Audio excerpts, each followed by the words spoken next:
I'm firefighter Rocky with the Markham Fire and Emergency Services. I'm here to give you a virtual tour of one of our fire trucks, specifically one of our pumpers. Before we start, I quickly want to show you a few ways you may see firefighters within your community. First way is exactly how I'm dressed today. This is our station wear. So you may see us dressed like this if you come for a station tour, or if we come to your school for a tour, or if you see us at another community event, we will be dressed like this. If we're going to a medical emergency, you might see us dressed more like this. So this is what you might see us wearing at a medical call, so please don't be alarmed by it. This is just another form of protection that we have. If you see us at a fire call, you might see us dressed more like this. Let's go back to the rules. Okay, now let's start the tour.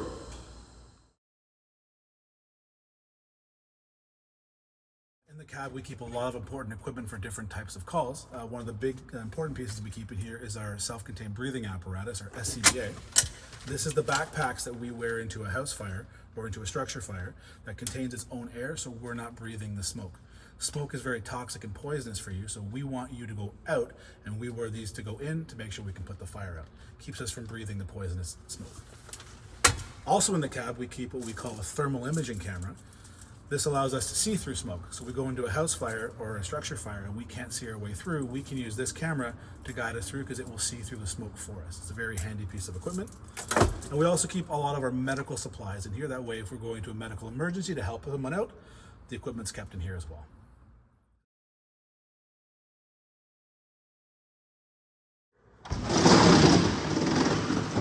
This is our pump panel. This is one of the most important pieces of the truck for the driver and the firefighters at a fire. It's basically the master controls to make sure we can get water to the firefighters to fight the fire. And it might look something like this.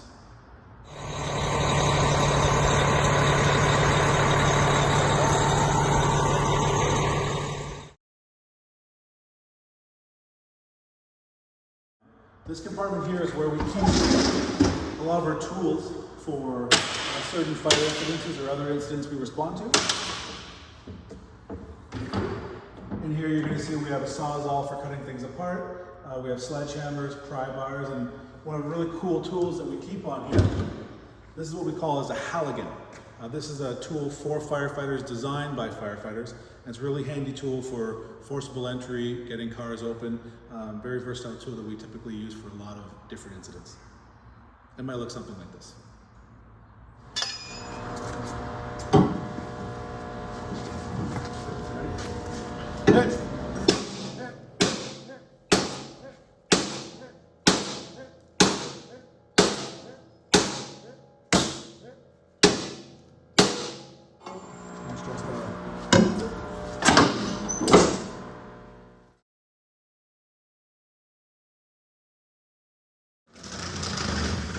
This is where we keep all of our auto extrication equipment.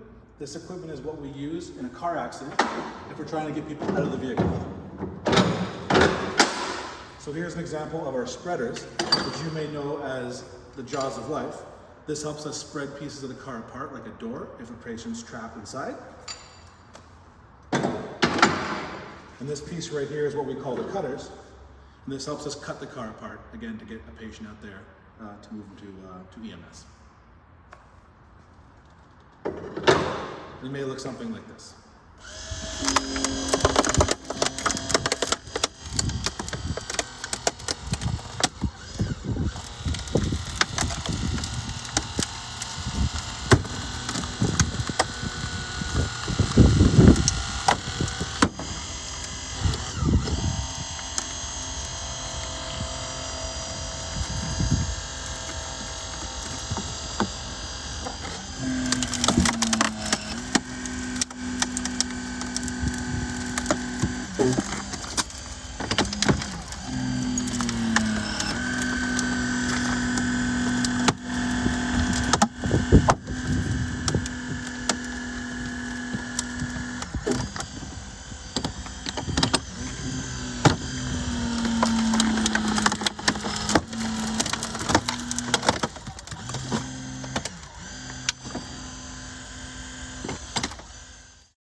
This is what we call the hose bed. This is where we store most of the hose that we use for firefighting. This is what we call our supply hose. This is what we use to hook up to the fire hydrant to give us water for firefighting. These are what we call our fire tap lines. They are pre-connected, they're ready to go, and all we have to do is pull them off the truck and we can go right into the fire once there's water. And it might look something like this.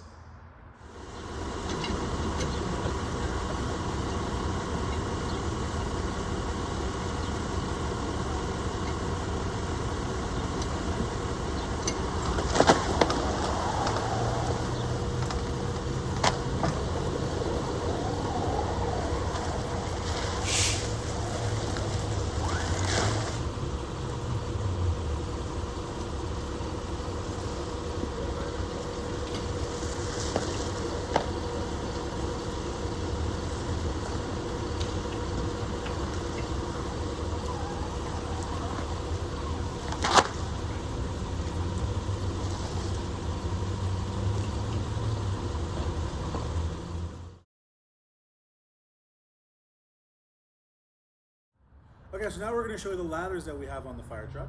First, we got to bring them down.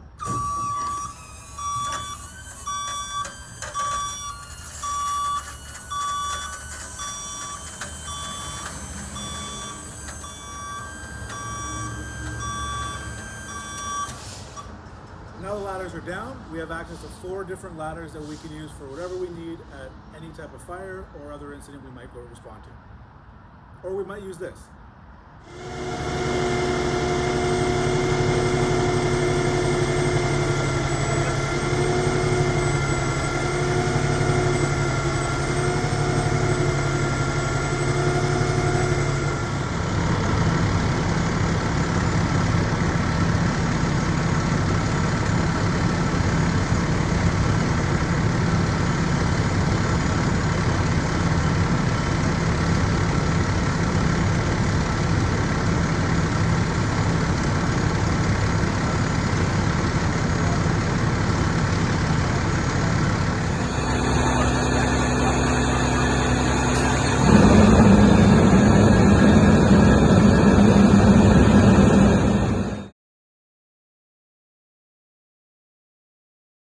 This concludes our tour for today. Thank you for joining us. Just want to remind you that you need at least 1 working smoke alarm per floor in your home.